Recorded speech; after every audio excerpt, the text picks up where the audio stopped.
Hello and welcome to Not Gambling Advice, the baseball betting stream on the Just Baseball Network. It is Wednesday, April 26th. Pretty sure it's the 26th. Welcome to it. Remember, for anyone coming in new, we always get new people coming in from TikTok or other social media channels. We appreciate you being here. This is a competition between myself and all of the best MLB handicappers I can find. At the end of the season, we're tallying up all the units, and whoever wins will get World Series tickets, and whoever finished second will get a $500 cash prize. You should vote for me, root for me, because if I win, a subscriber of this Twitch channel is getting my World Series tickets. And if I finish second, a $500 cash prize. I'm currently in third, but we're going to have on the number one and number two guy coming on to give picks. That's in the back half of this episode. The front half, like 20, 30 minutes, I'm going to go over my picks, which I have one MLB best bet for you today, as well as my prize picks entry. And we're going to go over the model. Remember, the model it's something to help you make your bets. It's not something you should blindly tail, but it might take you off something, right? Perfect example. Someone said, I'm cashing out of my Rangers bet yesterday because the model liked the Reds. Reds came back and won. He saved money. That's our goal for you to make coin. Remember, all game picks are played on BetMGM, the king of sportsbooks. We have a code that's still live until the end of April, so you want to take advantage of this. Use code JBFANS. It's JBFANS. Wager $10 on any money line bet, and you will get $100 in bonus bets. Absolute no-brainer. If BetMGM is going to give you free money, you might as well take it. I'm your host, Peter Apple. And let's do a quick recap of yesterday. Producer Cohen, right? It's fine. I mean, St. Louis, San Francisco, Jake Woodford just doing his wizardry of barely getting out of. I don't know what to tell you. He allows so much hard contact, but sometimes it's on the ground and he just gets out of it. The San Francisco Giants, they threw a bullpen game. Plenty of runners on, didn't matter, didn't hit. Detroit versus Milwaukee Brewers, 4-1 after 2 innings. It was always the first 5. It was never the full game, and it ended up 4-3. All the Brewers had to do was tie it. Runner on second, nobody out, 3, 4, 5, and coming up in the lineup. That hits 9 times out of 10. This was one of the times where it didn't. I'm fine. That was a good bet. But how about our 2 winners, right? Braves versus the Marlins, over 4.5 through the first 5 innings. Cashed with relative ease, only took us 4 innings. And then the Chicago Cubs versus San Diego Padres. It was a 2-0 game for most of the game. Scared us a little bit with the Nico Horner triple down the line to clear the bases. Didn't matter, stayed under. And then our prize pick squares banged. How about Spencer Turnbull? Not even did he go 15 outs. He only went 12 outs, only went 4 innings. Didn't pitch all that well like I thought he wouldn't. And then Ronald Acuna Jr., that was one of the easiest cashes in prize picks history. He led off, he hit a double, stole third, scored, bang, right? So we finished the day up 0.25 units. We'll take any profit that we can get. Was it ideal? No. Did we make money? Yes. And I will take that every day of the week. If we can make 0.25 units every day, let's say over 7 days, quick maths, 0.25 times 4 is 1 unit. We make 1.5 units per week over like 40 weeks. That's amazing, right? So 0.25 units I will always take. Was it a great day? No. Was it a good day? I think so. But today we're going to make even more because I have 1 game pick, 1 prize picks entry, and then we're going to welcome on all the great cappers. All right, let's get into my first play of the day, which is the Los Angeles Angels taking on the Oakland Athletics at 9:38 Eastern. We have plenty of time for this one, and the pitching matchup is Luis Medina versus Patrick Sandoval. And really, this is a system play for us. We fade a rookie pitcher making his debut on the road. And this is what Luis Medina will have to go up against in the Los Angeles Angels. Medina's going to get his first start for Oakland today, and he's only thrown 9 1/3 innings in the minor leagues so far. And Luis Medina, he throws hard, right? He throws fast.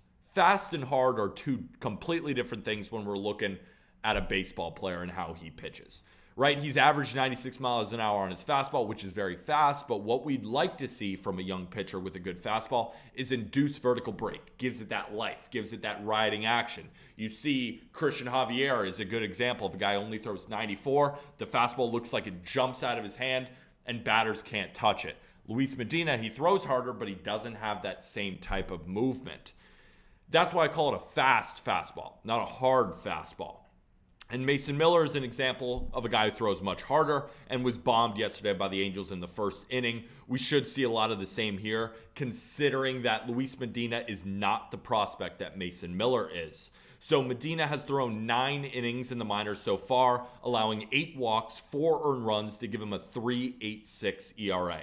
I truly do not believe he is ready to make the jump. But the A's are just trying to go with whatever sticks, right? It's the Oakland Athletics. They're trying whoever is possible, and it just has not been working for them. But a couple of reasons why I think Luis Medina is not only just some rookie on the road, but he actually has a really poor matchup against the Los Angeles Angels, as you can see from these highlights. Look at all these right-handed bats hitting frickin' moon tanks, right? Luis Medina, in his career against right-handed bats in the minor leagues, it's his worst split. We call that a reverse splits guy, right? A guy who is actually worse against right-handed bats. You would expect a righty to be better against righties, not against lefties. But lefties have actually given him less issues than right-handed bats. And when we look at the Angels lineup, Taylor Ward, Mike Trout, Anthony Rendon, Hunter Renfroe, Brandon Drury, Gio Urshela, Zach Neto. That's 7 right-handed bats in a lineup of 9, and then the other lefties are Shohei Ohtani and Luis Rengifo. So in the minors this season, 20 right-handed ABs. He's allowed 3 hits, 6 walks, and only 4 of his 11 strikeouts have come against right-handed bats. Luis Medina doesn't have a good matchup today against the Angels, but we also have another pitcher that we have to handicap, right? And his name is Patrick Sandoval. And I think he should be very solid today. While the A's better split is against left-handed pitching this season, he's had plenty of success against the Oakland A's. Through 48 plate appearances, rocking a 229 xWOBA, 194 expected batting average, and a 230 expected slugging to go along with a 23% strikeout rate and an average exit velocity of 83 miles an hour. So to summarize, contact is weak, strikeouts are high. That's a recipe for success. And when you consider that Patrick Sandoval is also a ground ball guy and Oakland is ranked 17th in a hard hit rate against left-handed pitching this season, but their OPS is rather high, I don't think it's because of quality contact, and that's what Patrick Sandoval excels in, is limiting quality contact. He's already thrown 5 innings and allowed 2 hits and 1 earned run against the A's back on April 1st. And against the A's last season, 25 innings pitched and only allowed 5 earned runs. And that was a better A's lineup last season than it is this season. I think we see a very strong performance from Patrick Sandoval. And at the same time, I think Luis Medina doesn't have that great of a start today. Bad matchup, first start on the road. Stuff is not what you'd like to see. He's not even a top pitching prospect in the A's system. He's currently ranked in the mid-teens in the A's system, which is a middle-of-the-pack system. He's not ready for the bigs. Remember, if we remember who he is, he came over from the Yankees to the A's in a trade last season, and he's not ready. If he was on the Yankees, for example, he would be nowhere near the big leagues right now, but the A's are seeing what sticks, and there you go, have it. So the pick is the Angels through the first 5 innings, minus a half run at minus 145. I put 1.2 units on it. Right now on BetMGM, it is minus 155. You guys know I don't like laying juice. So 1.2 units is about as high as I will go. And I think it's very worth it. Even 1.2 units to win like 0.75 is solid on a minus 155 line. All we're trying to do is make profit day over day. And I think this is a great way to attack this young right-hander who's never made a start in his big league career, and he doesn't have an easy one in Los Angeles against a right-handed lineup. So that'll do it. That's my one pick today. Remember, all I do is look for value for you guys. That's it. I don't force plays. Let the plays come to us. I had 4 plays yesterday. I have 1 today. I might have 3 tomorrow. I might have 1 tomorrow. I might have 7 tomorrow. Always depends on the board. And we're going to go over a bunch of plays in the model. But first, let's do a Prize Picks entry. How about it? So remember, if you have yet to download Prize Picks, use code JustBaseball when you download Prize Picks, and they will match whatever your deposit is. If you deposit 50, they'll give you 50. Deposit 100, they'll give you 100, right? Make sure all of these plays will be found on Prize Picks, and this stream is sponsored by Prize Picks. So the first leg of the Prize Picks entry is Michael Wacha over 15.5 pitching outs. So we took the under in Cubs versus Padres yesterday, and it was really on the backs of not only was there wind blowing in, not only is going to be tough hitting conditions, but it was based on the pitching matchup. We love Justin Steele. We like Blake Snell, but that was enough for me to lean on the under. Today, it's a very similar total because we have very similar weather conditions, but I'm not as confident in both starting pitchers. You know, you got Drew Smyly. We were sweating out his perfect game, not because we had a bet on it, just because we love baseball, and we love great baseball, and that's what Drew Smyly gave us. Now, it's not profitable to bet on a guy the game after a perfect game. It just isn't. And I think the Padres could be a decent look today. But the reason I like Michael Wacha is his pitch mix and the way he goes about pitching fits these weather conditions today. So Michael Wacha is a fly ball pitcher. And with wind blowing in cold elements, some of those balls that might have gone over the fence in previous games, it will be locked into Wrigley Field today. Also, he's not a strikeout artist, and he only has 3 walks in his last 3 starts. The pitch count should be lower today to get through this Cubs lineup, whose better split is against left-handed pitching. Wacha also hasn't reached this in either of his last 2 starts, which makes me like it even more. I think we're getting value on him. I think he should be closer to 16.5 or 17.5. The fact that all he needs to do is throw 5 1/3 inning, really like Michael Wacha to give us some length today. Because remember, we don't always want a strikeout artist as a guy who we favor in pitching outs, right? We want a guy who allows soft contact, keeps the ball on the ground, gets those quick outs, keep that pitch count low. And the fact that Michael Wacha doesn't have really command issues. He's a guy who is 1 to 2 walks per game. Over his last 3, has only had 1. I think he keeps the pitch count low. I think this is a low-scoring game. I don't think the under is honestly a bad play. Just don't love it as much to play it, right? I only give you plays that I love. Don't love it. I like it. I lean it. But I'd rather play this play in particular because I think Wacha, especially after Blake Snell, 100 pitches through 5 innings, had to use the bullpen. They should get a lot more length out of Michael Wacha today. So the next entry, the next leg of our Prize Picks is Luis Medina over 2.5 earned runs, right? It's minus 135 on BetMGM. I think it should clear fairly easily.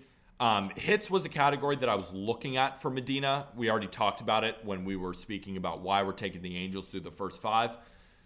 I don't mind the hits, but in reality, I think with his command issues, with 8 walks through 11 1/3 innings, 9 1/3 innings in the minor leagues, I think the walks are going to be too much. I think the command is going to be spotty, and I think the Angels will just walk in runs by themselves. I don't think he's going to last long. I think he's due for at least 3, maybe 4 runs. We saw it yesterday with Mason Miller, and I think the Angels' offense jumps all over Luis Medina. And considering it's minus 135 on sportsbooks, we're getting very good value here on Prize Picks.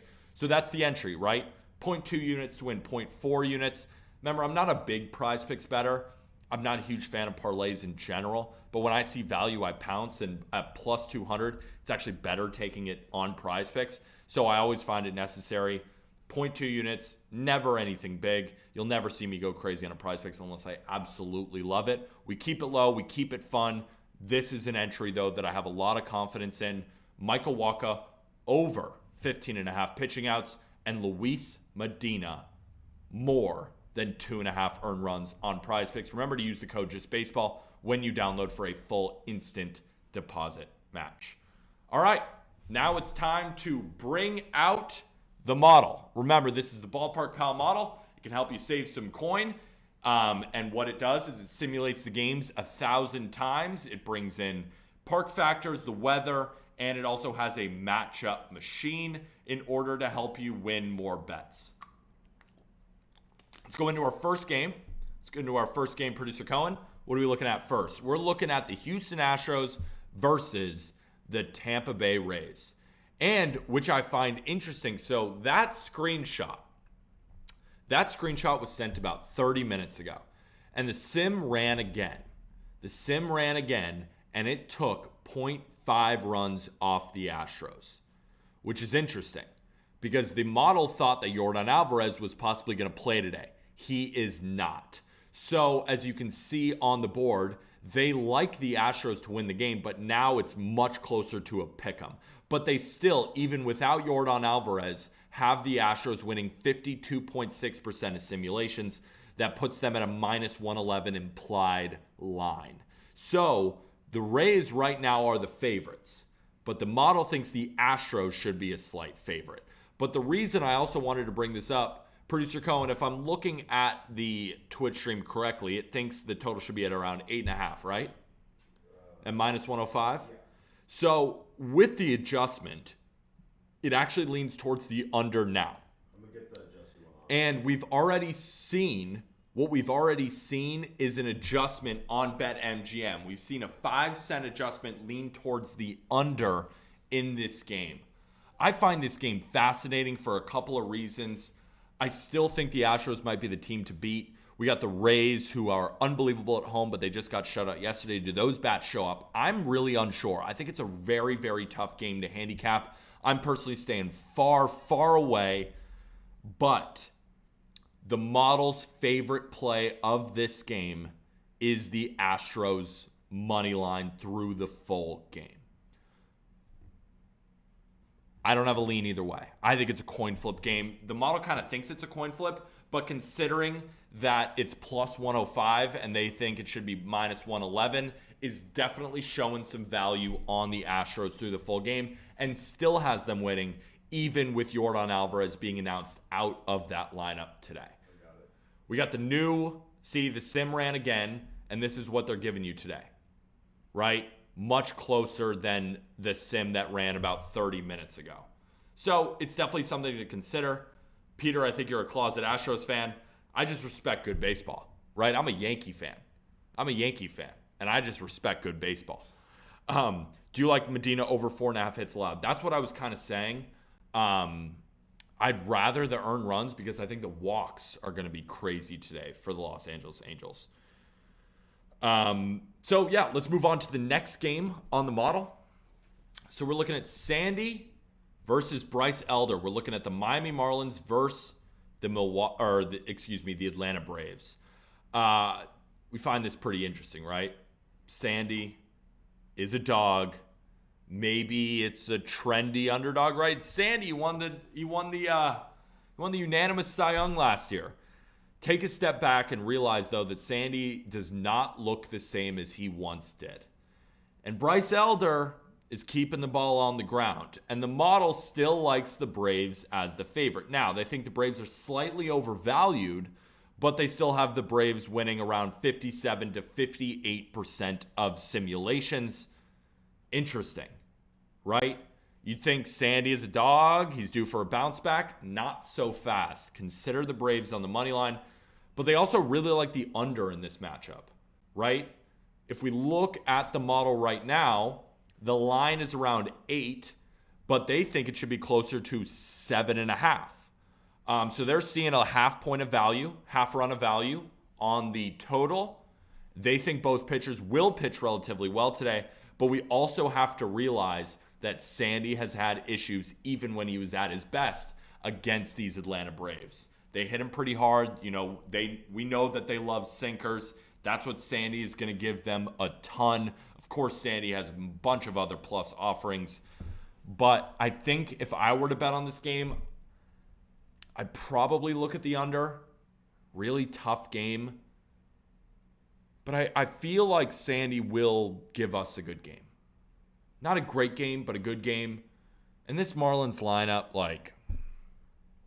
it's just, without Luis Arias and with Avisel Garcia giving you 4 Ks on command every single game, And Jazz just strikes out so freaking much. He had a home run yesterday. I don't know if you guys remember. Arm Layton literally called it.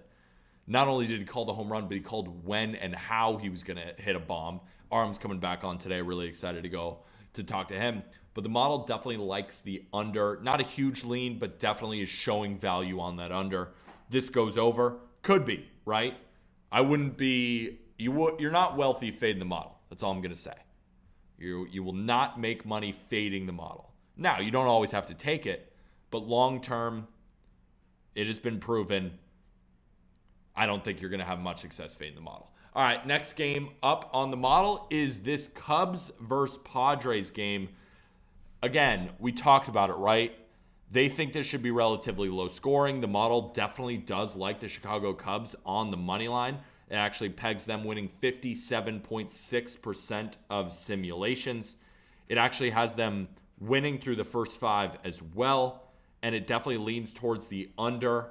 But at BetMGM right now, it's around 7.5. I think it should be closer to plus 106, plus 105.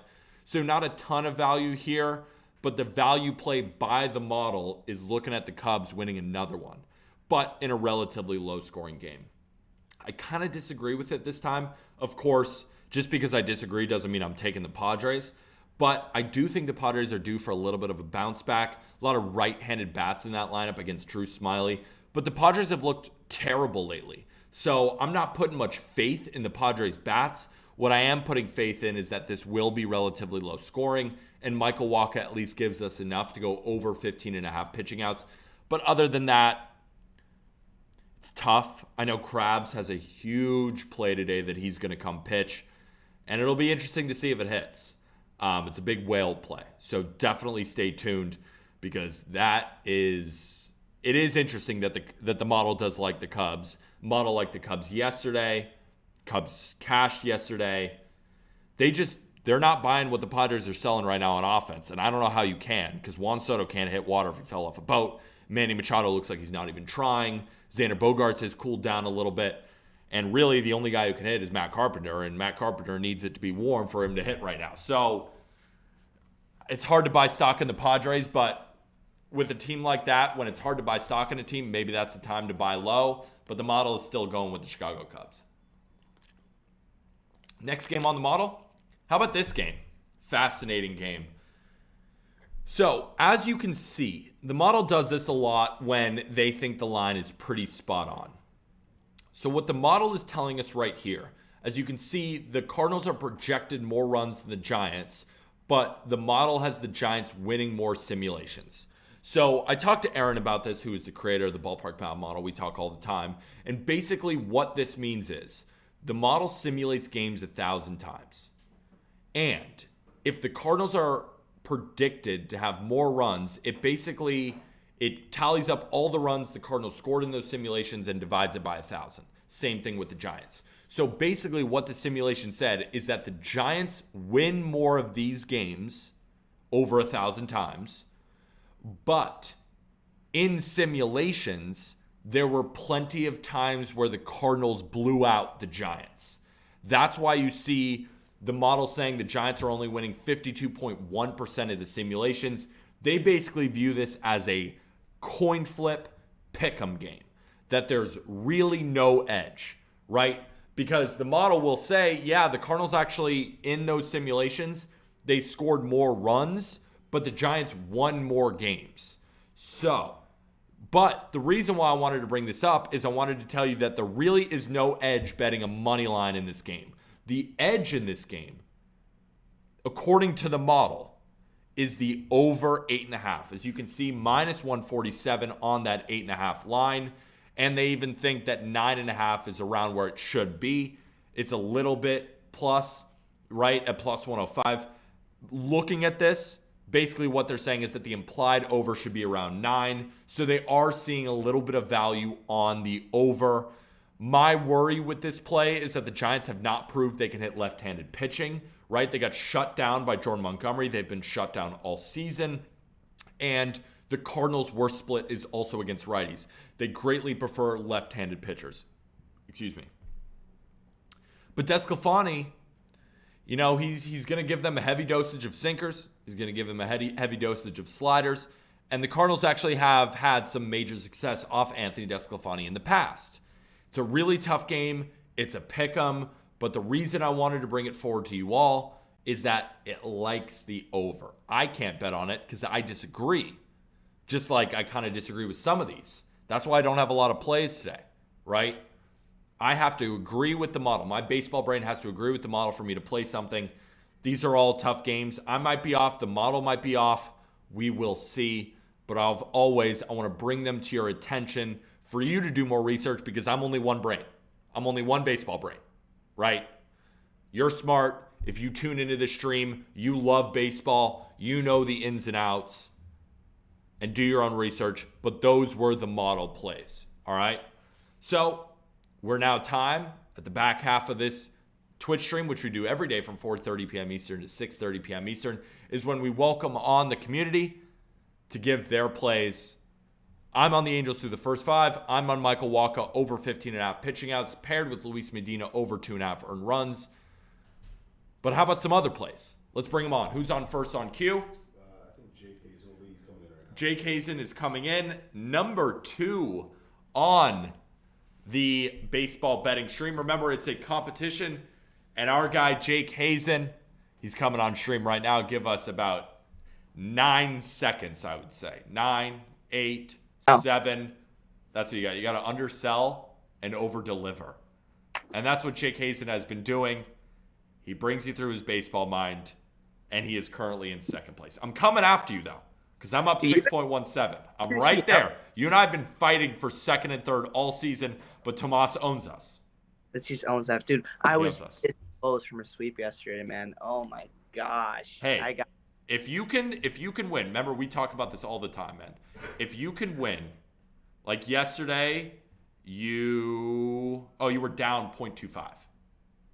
Yeah, it was like, so the plays I had yesterday, so that first 5 under in that Astros game. Terrible I gave beat. a huge spiel about how Luis Garcia's back. He found his putter. He left his fastball. Peter called me biased. He was wrong. That was not biased. It was all about Luis Garcia. It wasn't even about Rasmussen. So it was like, are you like... That was like more of me like trusting Rasmussen, right? Yeah. And then, the way I pitched it, right? You could have sworn I'm pitching Astros by money line. Should have bet that, but it was 0-0 going the 5th inning. Went over the first 5. Cubs first 5 money line came through, and then the first 5 over, which you hit, I pushed. I was this close from a sweep, man. Oh, but it's all good. Day games we swept. So we swept. So you're on a roll right now, and you only have what? 1, 2 play? You only have 1 play today. So I had 1 play today, but I cashed out of it. I have a different play. Oh. Yep. What did you cash out of? Just curious. It was Marlins first 5. I don't know. It's too trendy. Sandy should show, but he might. I mean, it might be 1-0. Like, you know what I mean? Yeah. Like, and you're also trusting a Marlins offense that just looks anemic right now. Yeah, no, I was very wrong about their offense yesterday. Yeah. But Sandy should show up today, though. But now the play I'm on, we're actually heading back to Tampa and Houston. We're hitting the first 5 total. And we're going over this time. Wow. Yeah. After getting burnt on the under yesterday, we're going to head over to the over. So reason why I'm liking this, looking at Hunter Brown, he's a big reverse splits guy in his very short career so far. But this season off lefties, it's kind of crazy. There's no lefty in MLB so far has hit his fastball. Not one. Yet happened. Has like a 125 XBA and a slider and a 2 the XBA and his curveball. But then we head over to righties and slider fastball. Rays crush everything, right? But they love sliders, love fastballs. A Hunter Brown throws about 37% apiece for those 2 pitches, and the rest being the curveball. Those pitches, it's got an XBall above 296 and 427. Ain't gonna cut against this Rays lineup. And young rookie Hunter Brown on the road against this Rays lineup, I'd like to get beat up. And then Rays got voucher opening today to Josh Fleming. I don't know how much you guys know about Josh Fleming, but that guy is not the best pitcher in MLB. I'd say he's kind of one of the lower edge pitchers. It's not ideal. No. I think this Astros lineup can get after both Voucher and Fleming today. I mean, Jeremy Pena, he's back. He is back. He's looked so good. He is so fast. I'm a big fan of his. And Dubon might be better than Altuve. But yeah, I like the Astros lineup. Bregman's starting to see the ball a lot better now. Kyle Tucker has been good. The Braves been seeing the ball a lot better. Jolks is, dude, they just found another guy. Like, this is what they do. Like, Dupont and Jolks are now like two, like, they've been Studs. like they've been elite bats. Like, I know it's very small sample size, that's why I'm saying that, but so far they've been elite bats for this Astros team. They just keep doing it, man. I don't know. I don't even know who this Yanier Diaz guy is. Who's that? Yanier Diaz.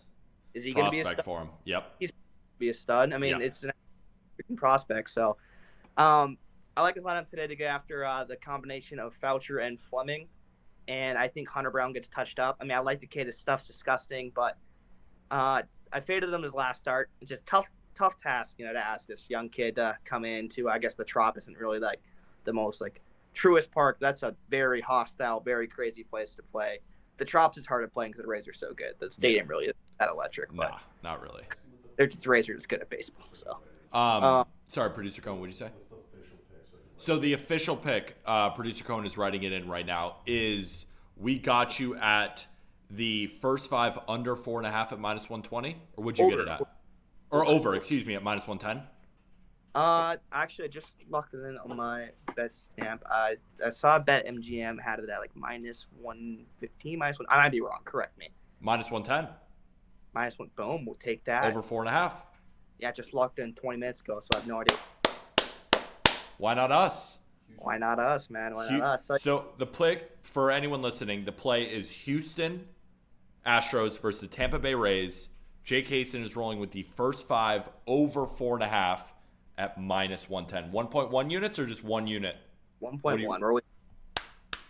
Let's roll, baby. What do you think about the Angels today? Oh, the Angels today, man. That team. I mean, if you've been following me on Twitter, sure, I've been bitching about the Angels. Yes, you have. It's just this bullpen. I know you're not avoiding the bullpen. I'm not going to go on with a tangent, okay? You're on the first 5. Yes, it should hit. This lineup matches up really well against them. But, like, I don't know, man. Like, I'm the same way about the Angels with you are the Yankees. Yeah. Like, I bet the Angels maybe like 7 times, 8 times a year. I bet them 3 times this year so far. I'm 3-0 on them. And I do bet them I'm pretty good, but, like, I have to be really dialed in. Like, my leans, it's weird. I bet them I'm good, but I leans, I'm horrible. So. Well, that's not a good sign because you only lean the Angels today.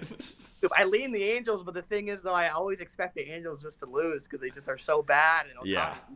No, I mean you're a fan who's been crushed mentally, physically, emotionally. I mean it's tough sledding. Much more important as an Angels fan because every game we lose is just another day closer of us losing Ohtani. Yeah. So like the stakes are so much higher. Every game is a playoff game. It feels like literally every game feels like a playoff game to keep Ohtani. But I mean, yeah, this guy's I don't even know who this guy is for the A's. To be honest with you, Peter. So they should crush him. Dude, what a crazy feeling it must be to be an Angels fan. Like every game does feel like Game 7 because you could lose the greatest player to ever play baseball. Yeah, dude, and we're going 10 extra innings. I mean, I can go on with this bullpen, man. It's just we don't have a closer. Like we signed Tyler Anderson, but don't sign we signed Tyler Anderson, but we don't have a closer. And like Jose Suarez out here tipping his pitches. I like that kid. I keep trying to defend this kid that Jose Suarez is going to be good. And then he goes out and tips his freaking pitches and gives up 900 runs to the A's, dude. Well, good thing is, at least Patrick Sandoval is that dude. We're called up Sosa. We called him up. Okay. I think he might pitch Saturday, and I'll be at the game in Milwaukee. So. Splitter, right? Yep. I'll be, I think. So I'm probably being pissed because rookie on the road. But yeah, good luck.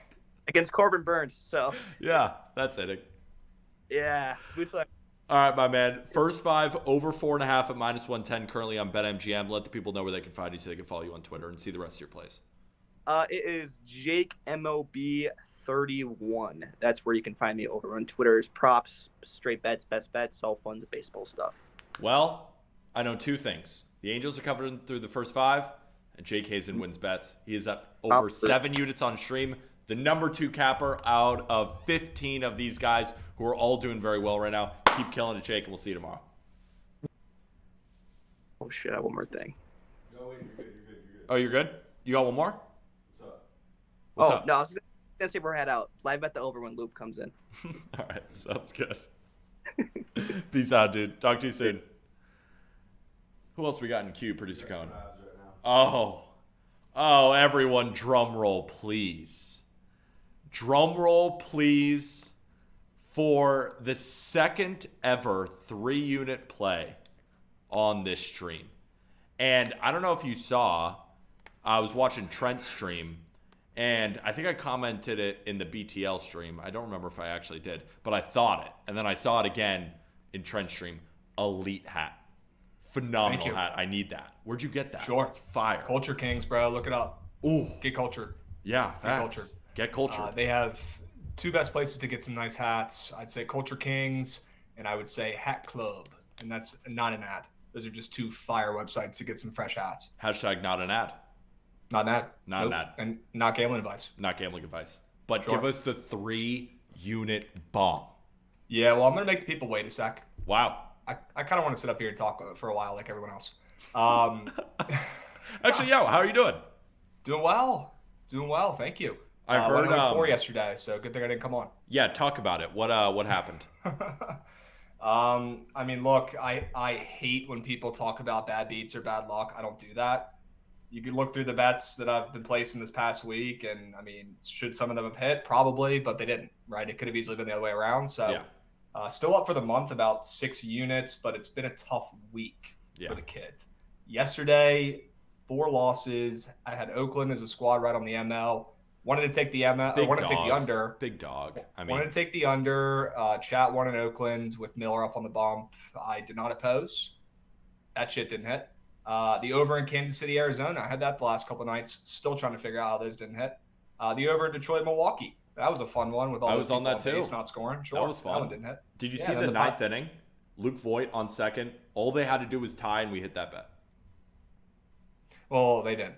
So They did. 0-3, and baseball. then how about the Pirates on the ML too? So, yeah, tough day. Tough day. But we're going to get it back. 3 units. The San Diego Padres. Nobody wants to even look at these garbage men. Juan Soto sucks. Manny Machado couldn't hit water if he fell off a boat. Xander Bogaerts has cooled off. Fernando Tatis Jr. doesn't have ringworm anymore. But you're putting 3 units on them against the hottest team in baseball, the Chicago Cubs. This is the most Crabs play I've ever heard. If I could have put more on it, I would have. Wow. Did you actually on the side?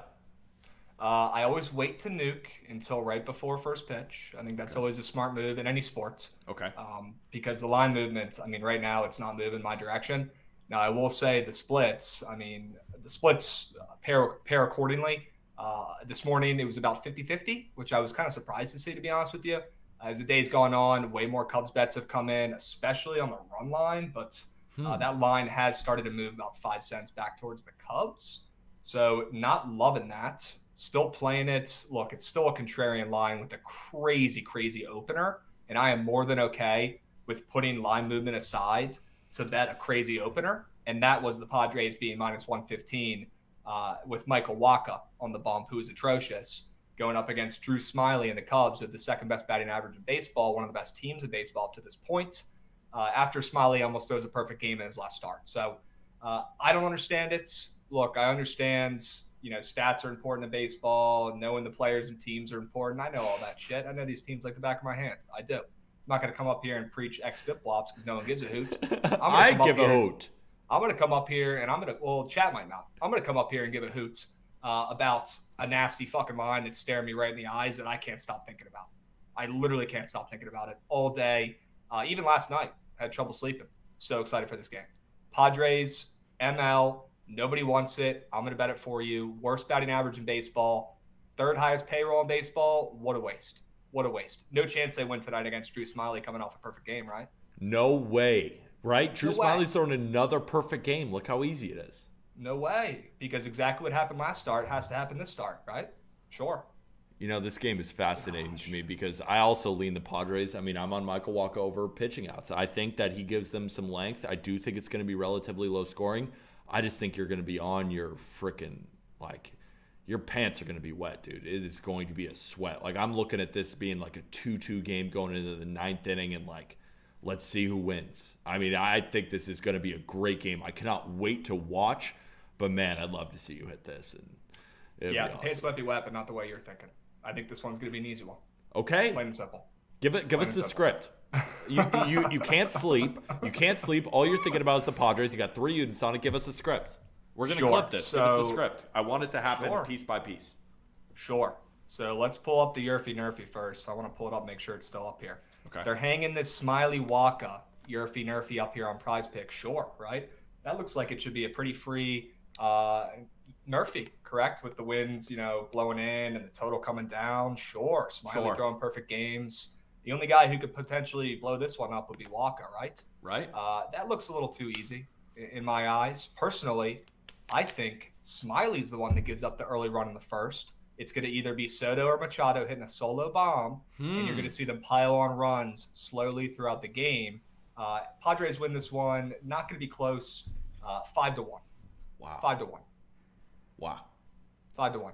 Waka has 7 Ks. Waka pitches 6.5 innings. Wow. And Waka allows 1 earned run. I would That's love the to see it. script for you. I would love to see it. Before you go, because I know you only have this one play today, I saw you cooking NFL draft.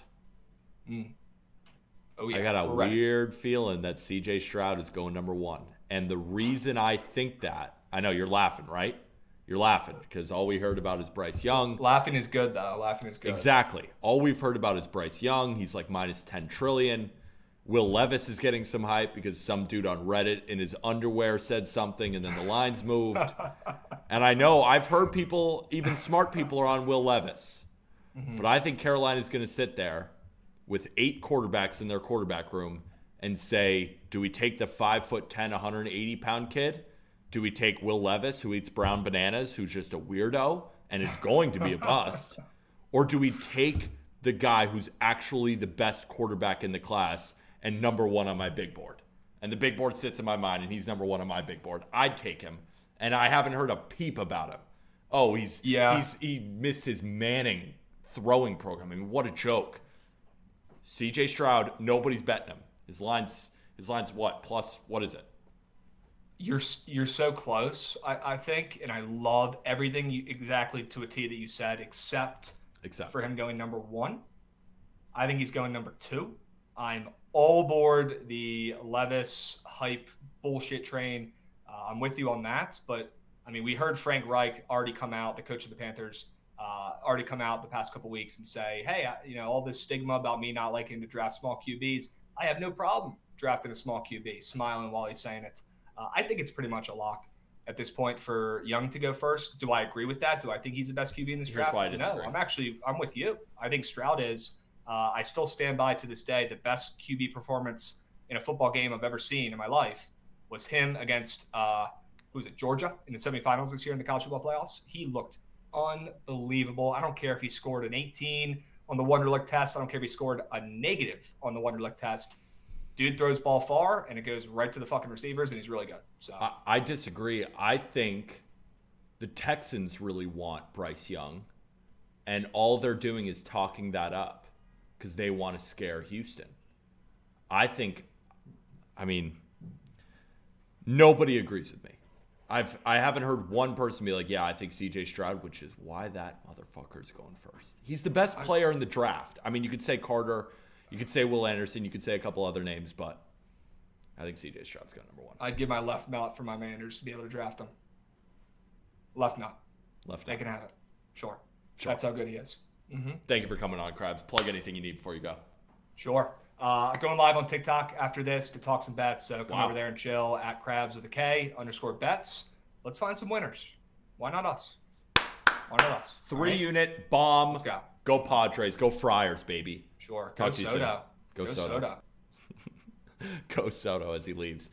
I don't know if Krabs remembers. Juan Soto was traded from the Washington Nationals, his favorite team, to the San Diego Padres, which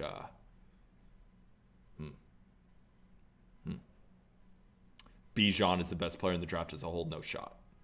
I mean, I respect you, K-Camp, but no shot. Right? For him to be the best player in the draft, he has to be Saquon. He has to be Zeke. And I don't think he's that good. I think he's good. I don't think he's that good. I don't think he's a generational running back. Because I know we talk baseball here, but football is also my second favorite sport, and I love the NFL to death.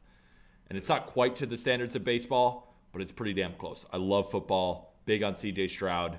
Honestly, I think Javon Carter is the best player in the draft, but C.J. Stroud's up there. Who's up next on Q?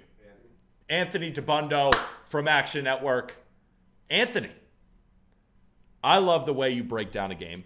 A little bit of a cold start to start, but I know you're hitting bets. You haven't been on stream that often, but I know you're still having a good season. Just some individual picks on stream haven't gotten your way. But then again, you always give us dogs. You always give us value. So it's going to start hitting because, and I'm sure you know this because Action Network, king of trends. They have every trend I've ever seen. Underdogs are off to a really bad start in MLB so far. Like one of the worst starts, I think, in the past couple of seasons. Yeah, it's not too surprising given I think there's been a sea change, I think, in the sport where you're seeing more teams embracing tanking at the start of a season, not even really trying to be competitive. And I think the market maybe was a little slow to catch on to that. But yeah, I do expect it to even out in the long run as we get closer into, May and June tends to be the best month for underdogs, actually. And then after the trade deadline is when things get a little wonky as the rosters change and more uncertainty comes in with some unproven players. But yeah, I mean, I think last time I was on the stream, I know I had a Braves Padres under that gave up 6 runs in the last 2 innings. So that was rough. But yeah, I'm down a little, but it's a long season. I got to start coming on more often and make it up. And I love having you break down games. I've seen some of your bets too. I mean, like, they're the right plays. And when you give right plays every time, you are more often going to hit them. And it's not like you're down big. Like, you're not in last, you're not in second to last, you're not in third to last. You're down change. So let's make it up today. I'm going to put that on my resume. Not last. Not last. You're just down a little bit of change. A lot of good cappers here. Tomas is on fire. A lot of good people up, but you're one of the best. And I want to hear what you're on today. What's your first play? Yeah, I'm going to go with the Chicago Cubs at home against the Padres. I know Wow. Padres was talking about San Diego. Yeah, I'm a little surprised by that. I have some major concerns about Michael Wacha. I think these two pitchers are trending in opposite directions with their stuff right now. I mean, Wacha's fastball is the single worst graded fastball in all of Major League Baseball amongst starters thus far in the league. And so that's a real concern. That's by Stuff Plus. That's a real concern, backing him on the road in Chicago against a lineup that has, taken a real step forward this year and has been crushing fastballs.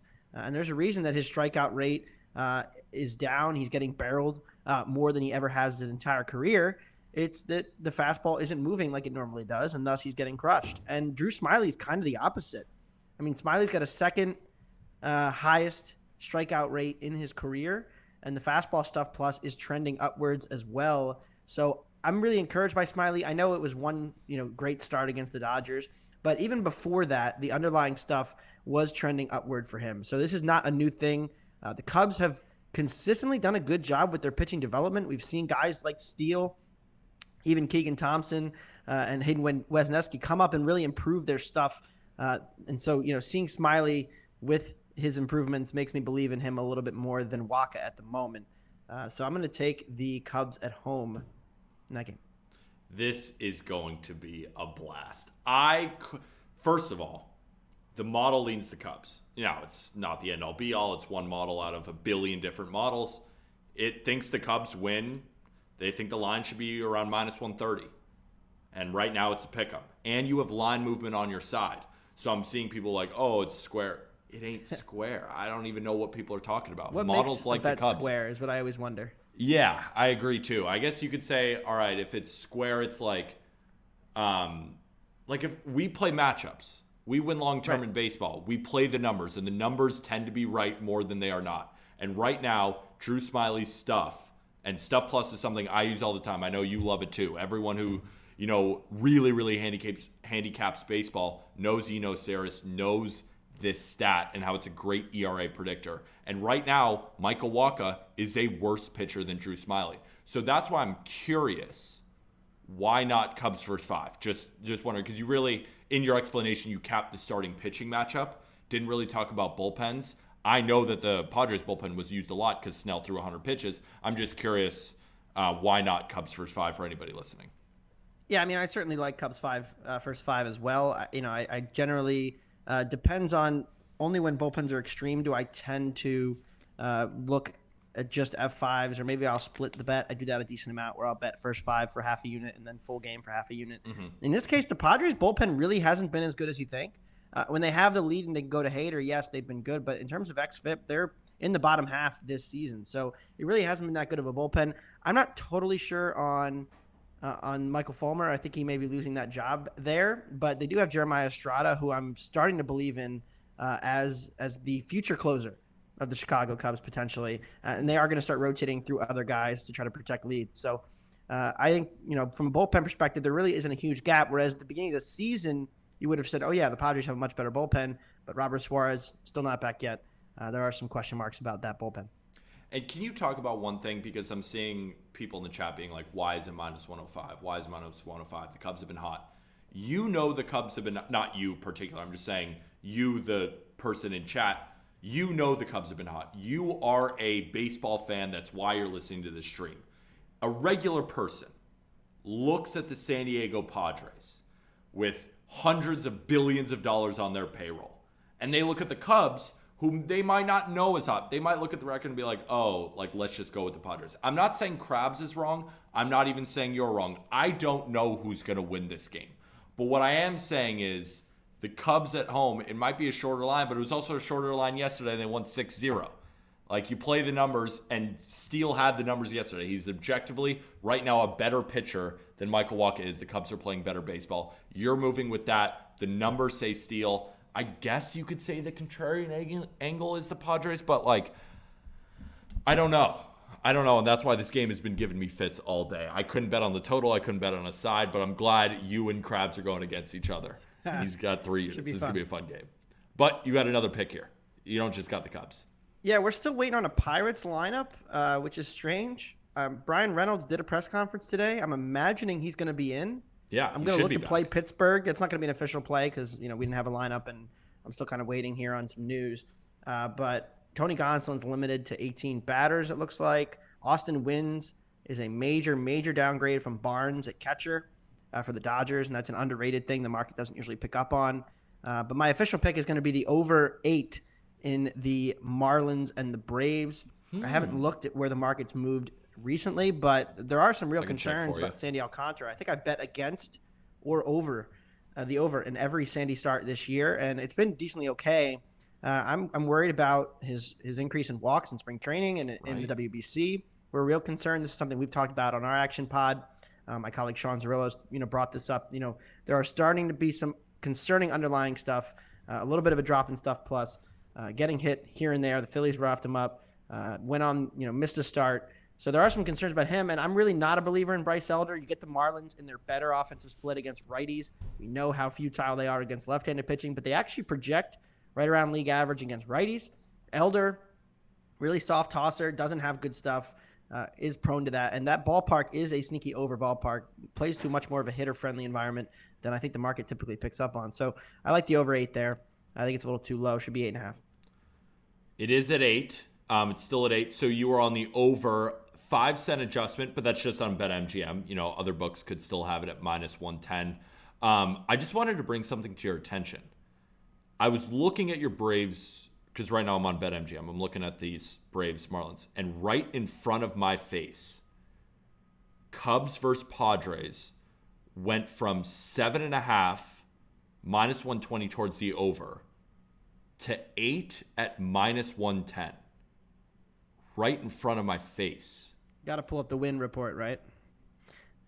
Interesting, right? Generally speaking, anytime you see that, it's probably wind related. Wind 8 miles an hour crosswind to left, looks like. So not too wind noticeable, but the wind shifts there, and you'll actually see the market will change it within a couple hours if the wind forecast comes in differently than maybe the morning was projecting. When we were just talking about that, Cubs moved to minus 120. Yes, but minus 105 is square, right? Yeah. Interesting. This game is going to be crazy. I don't know what's going to happen. Anthony, I really appreciate you coming on. At the end of the day, it's one baseball game, right? Anything can happen. But yeah, anything can happen. I feel good about backing Drew Smiley. We'll see.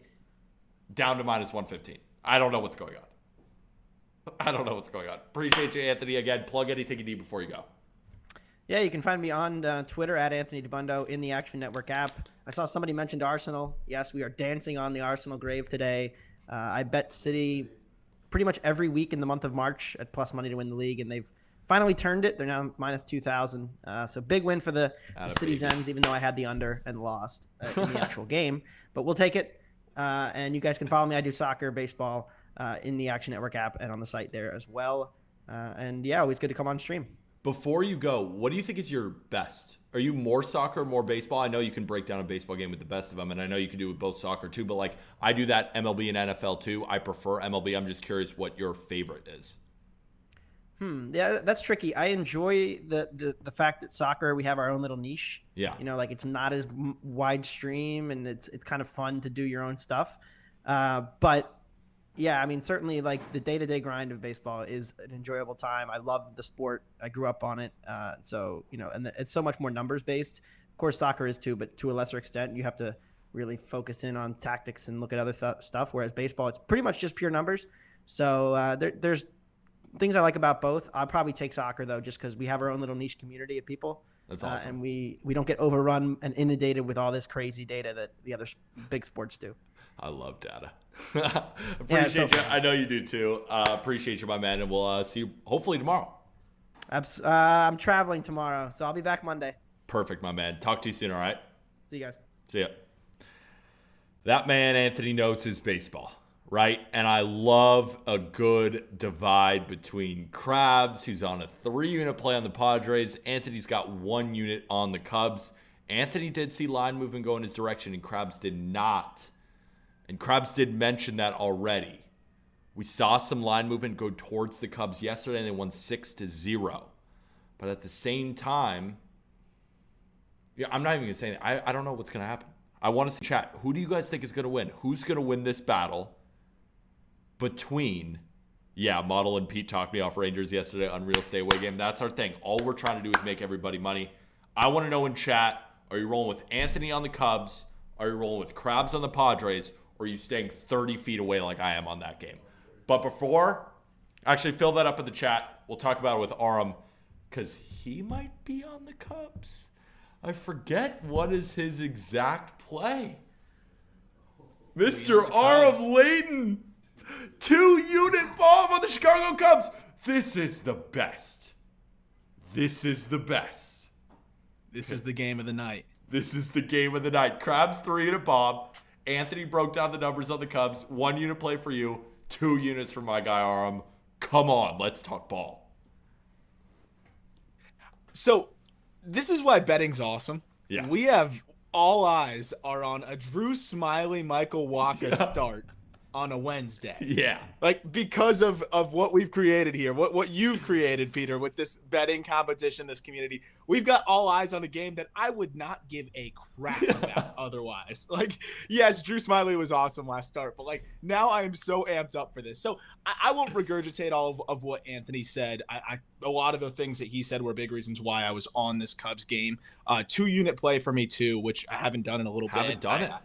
I want to shake things up. I want to shake things up, and I feel really good about it, too. It's not just because Smiley threw, basically a perfect game in his last outing, but it really is a straight fade of Wacha. To me, looking at those last 2 starts, yes, he's had the 1 excellent start, which I think has really buoyed the overall numbers because he punched out 10 in 6 innings. Other than that, in the last 2, he's given up 21 hits, I believe. Pitch quality's just been terrible. I think he just looks simply bad. He looks like a fade guy to me. We knew the underlying stats weren't good on Wacha coming into the year. Yeah. And I don't think it's any different now just because he had one good start 3 games ago. And I do think to Anthony's point, Steele looks good. Like I'm sold on this being, or not Steele, excuse me. Smiley looks good. I'm kind of sold on this being, a better version of him. Is he going to be that every 5th day? Maybe not. But I think this is a legitimate starting pitcher. I like it. I like it a lot, and this is pretty much a straight fade of Michael Wacha. Oh, man, this is going to be sick. Why not Cubs first 5 if it's straight fade of Wacha? I'm just curious. Yeah, honestly, I was thinking about it. I was thinking about it, but I think the Padres bullpen is a little bit iffy, man. Like, I would have been so upset if it was like a push through the first 5, like 2-2, and it doesn't hit, because I still feel good through the back end of it too. Especially with the way that the Cubs have been swinging it. If they're go out of the gate for whatever reason, I just like them overall in the game as well. But yeah, first 5 was definitely a consideration too. I love it, man. This is gonna be sick. But this ain't your only play. You got another 2-unit bomb. You're trying to make up on a little bit of lost ground here. We had a half-unit play from you on the Marlins versus Braves. Brian Hoeing is apparently not him, but we did talk about it after. It was like, that was a major league pitcher. That's not just a minor league piece of garbage. Like, that is a major league pitcher. He just went up against a really bad matchup for him. But let's talk about your other 2-unit play. And you're rolling with the Houston Astros with Hunter Brown against a Rays bullpen game. Talk to us. It's a Rays bullpen game, as you said, and also it's Calvin Fauché, who he's not been good at all. I know he's only going to go 1 or 2. The last 2 outings have stretched him to 2. He hasn't been good in those 2 innings. I think they can get to him in the first or second. Even if they don't, I think Hunter Brown can keep them at bay. That Rays lineup. So far, really, only Harold Ramirez was the only guy that put up some good at-bats against him, so far in a limited sample size. But I think it's also one of those things where this should, the pitching matchup here, bullpen game versus Hunter Brown, should so heavily swing towards the Astros. But we're seeing a 14-1 Rays team at home. And I think it's just severely overlooking, the odds are that is severely overlooking the discrepancy here in this pitching matchup. I know it's the Rays, but when you're getting a bullpen game with the opener as a guy that I really think is one of the worst arms on their active roster, if not the worst arm on their active roster, I'm going to take that, especially with the way Hunter Brown has been throwing. So for me, this is just taking the pitching matchup here. I didn't go first 5 because I also feel like you're going to a ton of arms. The more arms you go to in a game, the more of a chance there one of those guys will be off. So I want to see them go through the whole thing. I want to see them try to make it through all 9. They did just get shut out too. And I think the Astros offense has been coming to life. I really think it's starting to finally come together. They won 4 out of the last 5. They've knocked around a good Braves team. And I don't think that people are really adjusting to the fact that, hey, the Astros are still the freaking Astros. Yeah. We're going to look at them in a month, and they're going to be one of the best teams in baseball record-wise, and we're going to forget about that slightly slow start. Right now, I still think they're priced as if the Astros are struggling and the Rays are the unbeatable team. And I think both teams have some regression to do, and I think this series is going to be the start of it. So not only do I love your pitch, you got a 5-cent adjustment moving your way with no Yordan in the lineup, which I think is great for you. Because normally Yordan gets announced out, line moves 30 cents. And maybe it already did move. Maybe the line was already pricing Yordan out. But the fact that it moved 5 cents in that direction after lineups came out,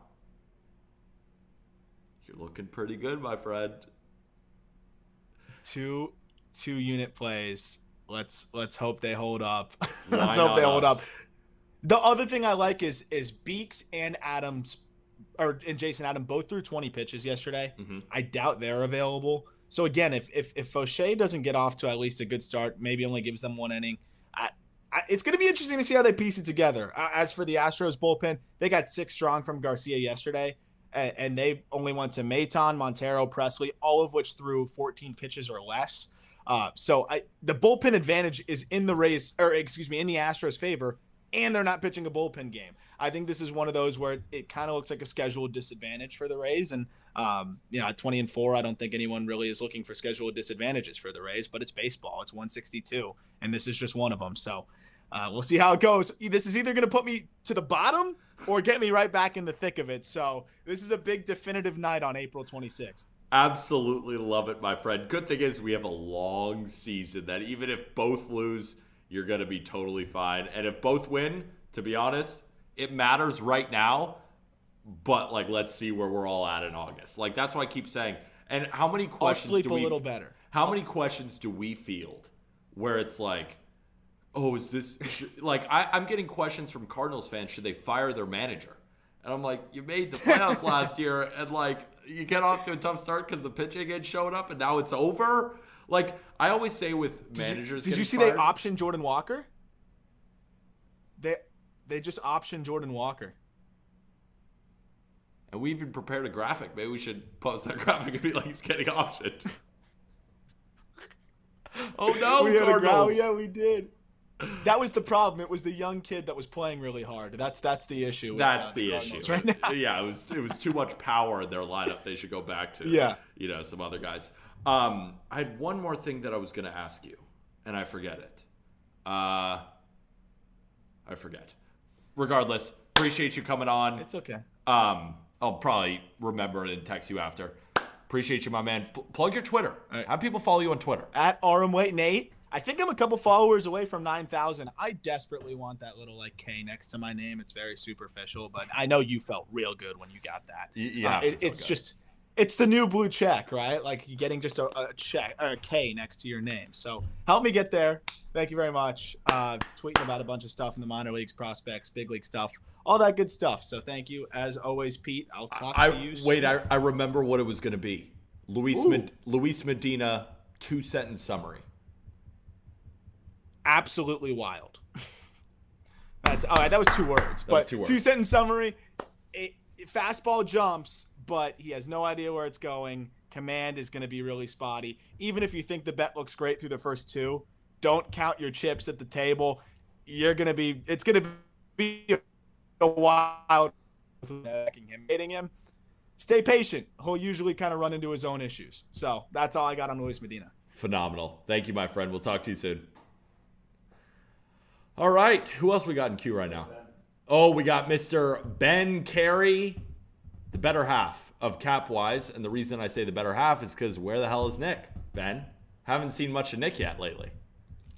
I don't know, man. He said he was going to come on soon, but I don't know. We got to get his ass back in here. I'm almost going to start to give him the coward label. And I just throw it out very willingly. It's like, where are you at? We need picks. Yeah. Nick's been great. And you're due for a huge bounce back. Yeah, you know what's unfortunate is a lot of the losses are just, I mean, they're, not to make excuses, but they're right there. So I still feel good. I'm getting really good closing line value, but that's only half of it. So still a long season. I'm not stressing out yet. You shouldn't. And the part of betting, and I know you know this, and I'm just repeating it for anybody who doesn't. Getting closing line value is the first part of the bet, and then executing that bet is the second part. And it's not like, obviously, the second part is much more important, but you will hit more bets long term if you get closing line value. I know you're a big proponent of that. Yeah, absolutely. And, I think especially like now with a lot of these rule changes, and I mean, we can get super deep with it. Like the baseballs are having less drag, the home runs are up. There's a lot of variance. So if you're hitting that CLV, it's a good sign that you're in the right direction. But, at the end of the day, I'm second to last right now, so we got to turn it around. Turn it around. No excuses. And it starts today. First pick on the board. Let's hear the first pick Cubs? I have. Oh, you're on we the could Cubs. Let's start with the Cubs. We'll start with the Cubs. Have you been watching the stream so far today? Have you seen the discrepancy of Cubs Padres and what's going on? I just hopped on, but I saw it in the Discord because I know Krabs is on. Well, Krabs hasn't come on yet, has he? Yeah, he pitched his 3-unit bomb on the Padres. Anthony's got a 1-unit play on the Cubs. Arm's got a 2-unit play on the Cubs. Oh, shit. And you got a 1.05 unit play on the Cubs. This is gonna be great. I'm just a unit on this one, but man, I mean, I'm gonna have to listen to Krabs pitch. But look, I don't think Waka is very good, and I know this is just like a very basic handicap, but I think he gets hit around. And the Cubs sneakily are like playing really good ball, and maybe it's not sneakily anymore.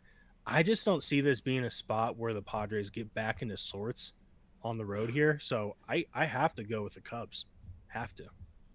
Want to shout out R. Gertler1. Thank you for subbing. Appreciate you, my man. Good man. Good man. Great man. Appreciate you, my friends. But it's everybody versus Krabs. And I know Krabs, you might be watching Krabs this. loves that, though. That's, he's just...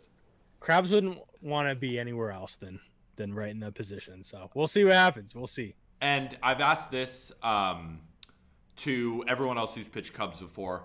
Just curious, you are fading Waka. Why not first 5? It might just be like, just like the full game. I just like to kind of talk it out for anyone listening. Yeah, for sure. I think that's a good point. I think for me is the bullpen for the Cubs has been serviceable. Mm-hmm. So if we can get like Krismat in there for the Padres, I'm gonna feel real good. It's almost like you're trying to avoid players in the bullpen when you bet on them. at times with the first 5, but it's almost the reverse where I'm like, hey, I hope Chris Matt goes in there because he has been really bad. Is he still up? I think he's still in the pen. He's still in the pen. I mean, they use him. They use him when it's like, all right, the start didn't go that well. We need you for the 4th through the 6th, and like he doesn't help them. Shout out HL Kent for the sub bank. Appreciate you, my friend. Thank you so much for subbing. Just a reminder, everyone, whoever wins this, if I win, subscriber of this Twitch channel is getting World Series tickets if I finish second, $500 cash prize. If anybody else wins, they get it. But root for me. I'm in 3rd place right now, and I'm heating up. Come on, Ben. I mean, I want you to do well, but I want to win so I can give out my prizes. That's true. Yeah. And I think that makes everyone just root for you even that much more. So. There we go. All right. That's only your first play. Yeah, that's the first one. Let's see here. Second one is that first 5, I believe. First 5 under in the Nationals and the Mets. Now, if this one loses, I have a feeling it's going to be because of Senga. But I like him, man. I think he's in a position where if he can just reduce some of his walks, he's going to be okay. I mean, we all know about the forkball and everything. Mackenzie Gore on the other side has been great. The Nationals sneakily have been playing decent for maybe expectation They won purposes. yesterday. Yeah, they Looked won pretty yesterday. good. So, I'm liking both matchups. I know the Mets have traditionally hit lefties well, but I think they can minimize damage in the first 5. And this line has been moving in my favor too. So that's a good sign too. Let me look at it currently right now. So we have you tracked at 1.1 units at -110. Let me see. Right now, under is -120. 10-cent adjustment in your direction. Curious too, because I know you're very particular about your lines, which is why I respect you. Would you play -120? Yeah, I would play 120, but no higher. No higher. And I'm not just saying that. I think 10 cents. For me, it's like if I can be in the range of 10 cents, I'm still comfortable giving it out, but anything higher. Like if this was -128, where it is at a few books, I would say no. Interesting. Okay. Yeah. And if it were at 4, you definitely wouldn't play it if, someone's using another book?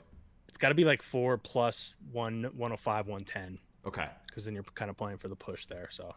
Okay, but how about the Los Angeles Angels team total over 5.5? I was actually looking very close at this one. Me personally, I don't love taking team totals for a home team, but they might just score in 5 innings and it might just be over. Yeah, absolutely. And I was looking at this one and I was like, what's the best way to attack the Angels? Because I really like this spot for them. And it has to be team total. I was actually thinking about doing a ladder with like 6.5, 7.5, 8.5, but I didn't want to get too cute with it. Maybe if I was higher on the leaderboard, I probably would do something like that, but now's not the time to get cute with it. I think it's just like, hey, let's play 1 unit on this. Let's win some bets. Yeah, and Luis Garcia, Medina, right? Luis Medina. Yeah, Luis Medina, yeah. Yeah, I was looking up some research on him, and I think he's going to get shelled, man.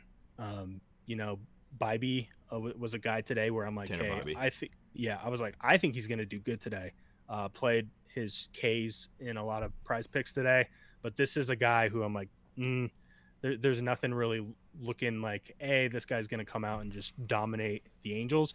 I also think he's only going to go like 3 or 4, so we could see a lot of the A's bullpen today, which I think is a great sign for me, and the Angels scoring some runs, so I like that over 5.5 team total. And you have line movement in your direction up to -120. You still like it? Oh my gosh.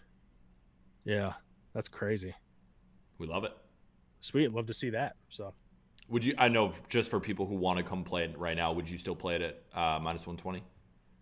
Yeah, I play that one at -120 because I was considering playing that ladder. So okay. I think it's a really good spot. Like I think he gets hit around pretty good in this spot. So you're saying if anyone's up a bunch of units right now, consider the ladder. Yeah, maybe. I just didn't want to put myself deeper in a hole. I need to get back to 500, and then we could start looking at some of that. So, yeah. Well, I'm feeling good though. I've been betting baseball a while, so I know that these swings happen. Mine just so happens to be at the beginning of the season, which kind of sucks, but I'm going to turn it around. I know you will. Appreciate you, Ben. Always have good analysis. Always very trustworthy. Appreciate you coming on, and hopefully we'll see you tomorrow. Yeah, It should be on tomorrow. I appreciate it. And also, I have to tell you a funny story real quick. It's short. Yeah. I made a post about my top 5 pitchers. Okay. And I wasn't scrambling. I kind of had my list already. Uh-huh. And for some reason, I zoned out because I was watching the Diamondbacks game. I left off Garrett Cole. And I immediately deleted the post because I'm like, I'm a fucking idiot. Like, I knew he's in my top 5. I just spaced it. So I quickly deleted it. I was getting shelled for about 30 seconds of that post up. So now it's going to be funny when I repost it. People are going to be like, oh, we saw what you did. I also think it's funny too with that one. It's like, I was worried about Garrett Cole, right? Same. Huge home run guy, but a lot of stats pointed to regression. I'm like, all right, I need to see it though, right? I need to see it through with him, and he has been otherworldly this season. Absolutely other. He's the only reason really the good. I Yankees tried are to good. fade him. Bad decision on my end. Can't fade him right now. No, you can't fade him right now. So I appreciate it. I see Ollie in the queue. Perfect. Give us a follow, guys, on Twitch here. Absolutely. I'm gonna say what up, and we're on 7 days a week, so check us out. Appreciate you, my man. Let's welcome on Ollie 1 unit because I know he only See you has guys. 5 minutes. Let's get him right on right now. Oh wait, he already disappeared. Okay, he's good. Mr. Ollie 1 unit. Let's get down to brass tacks. Yeah. Winners. You got him. Yeah. Let's hear it. Maybe. First, before we get into that, Ben also did not have Ohtani on his top 5 pitchers, which is wild to me because I think at this point, Ohtani's a better pitcher than he is a hitter, which is crazy to say, I think so but too. it's true. Right this second, and maybe even dating back to the middle of last year. Ever since he took Clay Holmes' sinker, it's just been unfair. Dude is an alien. We all know that. But today, going back to another phenomenal pitcher. Wow. Give me the Marlins on the money line. I'll take the bait here. I will. I don't think it's a short. I don't really have an issue with the line or with the opener. The Marlins can't hit. The Braves hit a lot. The Braves, arguably the best team in baseball. So I don't think even with Bryce Elder versus Sandy Alcantara, personally, do not think that it's the line is fishy, so to speak. No problem with it. I just think it's a good buy low, sell high on both these guys. Sandy just hasn't really been the same, but he will find his groove. A lot of his numbers are kind of inflated because he's out there literally in the 7th or 6th inning with 2 outs trying to get one guy, boom, lets up a 3-run homer, something like that. So I think that's a little inflated. He'll come back down to earth, his earth or whatever. On the other side, Bryce Elder is not a 1.5 ERA. He's not this good. I think his xERA is over 4, which is it's fine. It's solid, especially for a back end guy in the Braves rotation. You'll take that as a Braves fan if he ends the season with a 4 ERA. But against 8 righties today, I wish Arise was playing, obviously, but against 8 righties today, reverse splits guy in his career, righties hit 260, lefties hit 180. So that one lefty in there is Jazz. I think Jazz will be fine. Sinker, slider, mostly sinker, slider. 70% of the time you'll see from Elder. And then I'm going full game here. 1, because I like the plus 140 opposed to the plus 100 on the first 5, and 2. Oh, interesting. Is huge 40-cent difference on that, that is crazy to me actually. I guess books don't have faith in the back end of the Marlins bullpen, but you know who does? Is this guy. You know who's the AJ Puck guy?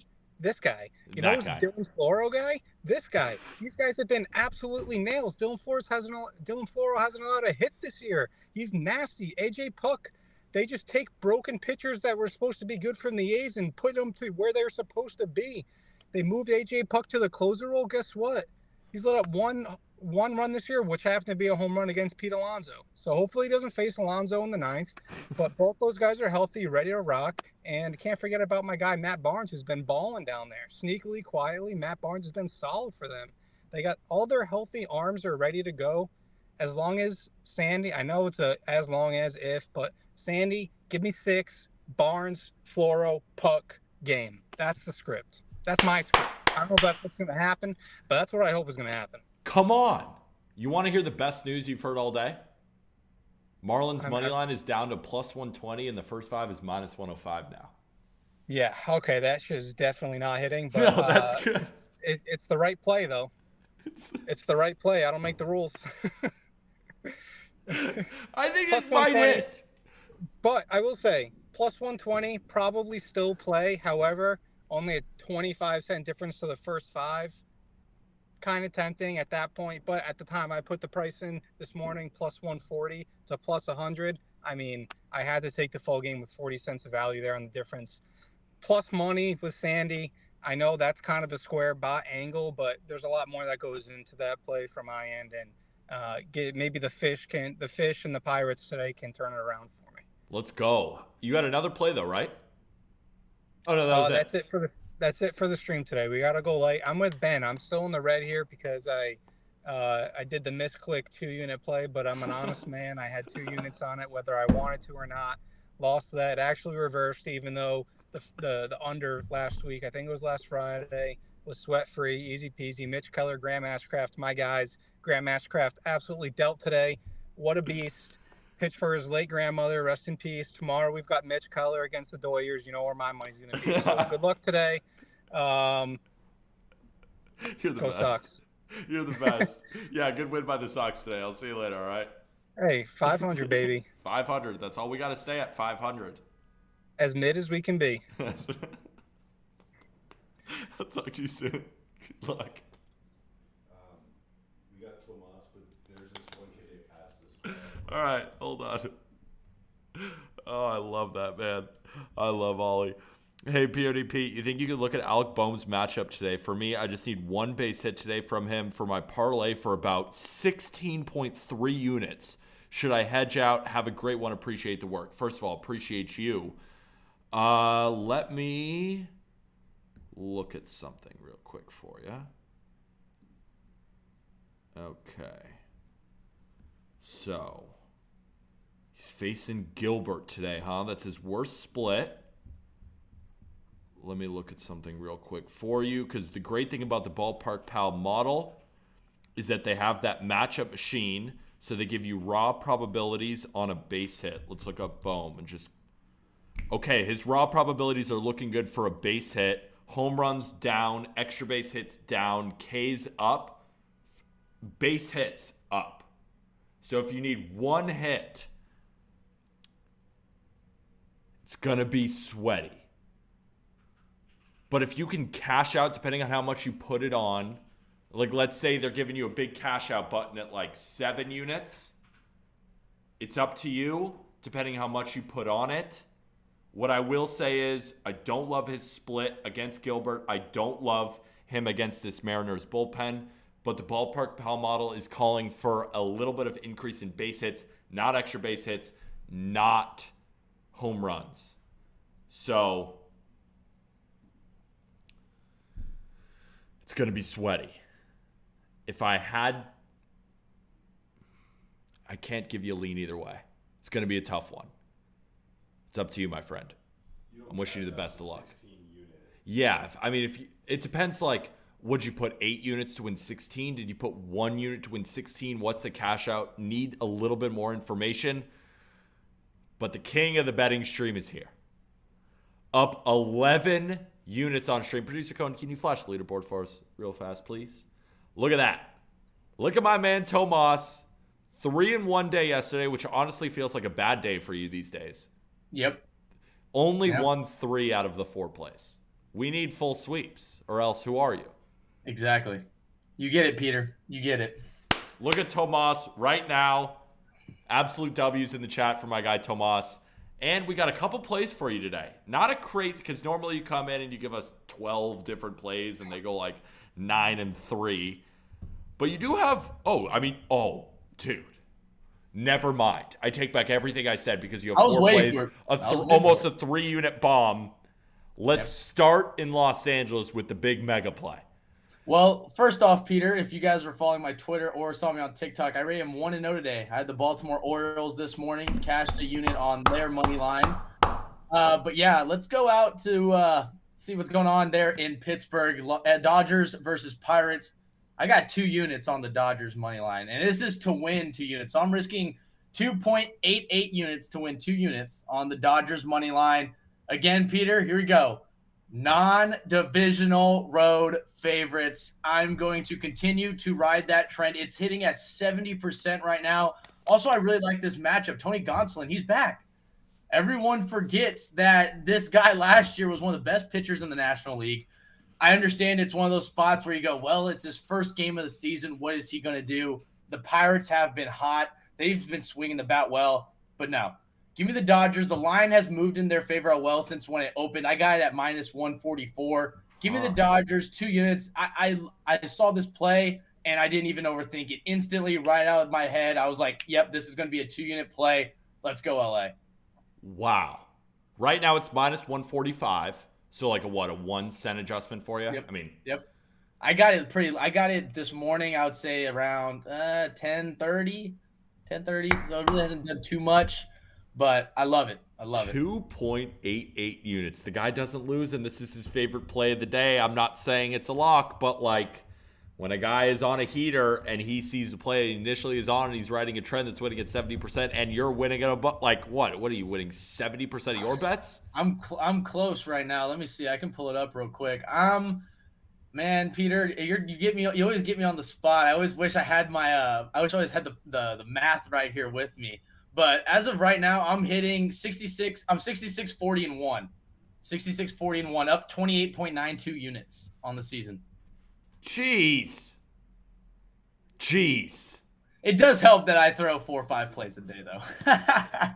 Unbelievable. Keep killing it, my man, but that ain't even touching the surface of the rest of your plays, too, because you have 2 more 1-ish unit plays and then a half-unit play. Yep. Let's go to Seattle and talk about the Mariners and why they're going to win today. So yesterday, I had the Mariners. You remember me coming on stream, and what happened? My guy, Logan Gilbert, got scratched, and Marco Gonzalez shoved for us yesterday. He shoved. I loved it. Also, again, non-divisional road favorites. It's the exact same system. I'm playing with the Dodgers, and I'm going to back Logan Gilbert in this one. Was going to do it yesterday, going back to the well. If it ain't broke, don't fix it. Give me the Mariners 1 unit. Wow. And so is it really just following that trend? Like, I know you're really good at breaking down games, but it's kind of for you, it's like if it's hitting and you're up 1 billion units, might as well just keep riding it. Or did you see something like it's Gilbert versus Taijuan Walker? I'm just curious kind of where the baseball angle is too, because I agree with it. I'm just curious. Yeah. So for me, I always like to see it both ways. So for example, like I had the Dodgers, right? 2 units. Not only does it match the system, but if I feel like I have a line movement in my favor, as well as just the baseball side of who's pitching the matchups that I like as well, that really does change between a 1 unit and a 2 unit. But for this game in Seattle, I mean, I was literally going to play the same matchup yesterday with Gilbert. I'm playing Seattle because of Logan Gilbert on the mound. I honestly like it personally more that Taijuan Walker is pitching for the Phillies because he's 50-50. I mean, he might go out there and give 6 innings of 3-hit, 1-run baseball, or he's out of there in the 4th inning. That right there, it makes me feel good about that. Also, too, that Phillies bullpen, I'm still not trusting them yet. Also, Seattle, they're finally starting to hit the ball. Also, Jared Kelenic, come on, baby. That guy is hot right now. He's swinging a good bat. I like his matchup against Walker as well.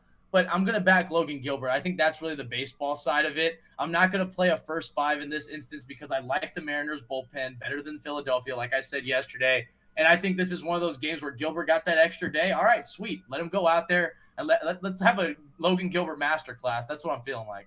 Love it, my man. And your next play, you're spacing it out a little bit, so we'll just put both graphics on the screen for you. You are heading to the Mets versus the Nationals, and you got 2 different plays. Break it down for us. So first off, I am a huge Mackenzie Gore fan. I think this guy is the only relevant pitcher on the Nats, no doubt. I like Josiah Gray as well, but Mackenzie Gore, I think he is legit. There's a reason why he was one of the top pitching prospects in all of baseball. There's a reason he got traded for Juan Soto. And I've consistently I'm throwing maybe half units here and there whenever he's pitching, whether on the first 5 for the Nats or the under as well. The Nats yesterday won against the Mets, which for me, even throwing the half unit play on their first 5 money line, I was like, well, then they won yesterday. Are they really going to do it again today? But I do like Mackenzie Gore in this matchup. I'm going to play the under 4.5 for 1 unit because I also like Senga, who's pitching for the Mets. I don't think the Nats hitters are really going to be able to touch him. I mean, that ghost fork, whatever he throws, is unbelievable when he's on. Yeah. Also, he's pitched better at home as well. I'm sitting here. You give me 4.5. The over/under for the full game is 8.5. Reason I'm playing the first 5, like I said, is Mackenzie Gore. If he's able to command his pitches and attack the strike zone and not allow those free passes, then my Washington first 5 money line, I feel like that's cashing. I got a half unit play on that one, but it's all about attacking these Mets hitters. If he's able to get ahead of them, he's going to get into his groove quickly, and I see this one really soaring under. I don't see the Mets scoring that much, and I don't see Washington either. I'm hoping for a 2-1 Washington first 5 win right there. Would absolutely love it. I was just about to say, how about the Nats win 1-0, 2-1, 3-1? There you go. I just don't trust the bullpen. I mean, that's the whole reason why I'm not playing the full 8.5 is because the first 5 could hit. I could be sitting there, oh, man, it's 2-0. We're in the 6th. And the next thing I know, the Nats bullpen gives up 4 or 5 runs, and I'm sitting there sweating and under when it would have cashed easily. We have a play in here. Nats plus 1.5 at minus 115. Someone's got 1.15 units on it. I'm just curious what you think about that one. It's the same. It's like almost the same reason of why I won't take the Nats full game money line or even the full game under is because of their bullpen. Yeah. There's no one that you can really sit there and rely on in those later innings. Also, too, I had 2 units on the Mets on Sunday Night Baseball, and I saw the Mets bullpen give it away against the Giants in the 8th inning. There's a lot of variance between these 2 bullpens. I think they match up better because they have that familiarity because it's a divisional game. But the Nats always scare me sometimes, especially going against a team that when you look at it on paper, you go, well, the Mets should win today. I like the first 5 a lot better just because I am going to ride with Mackenzie Gore. But in the bullpen, it's baseball. Anything can happen.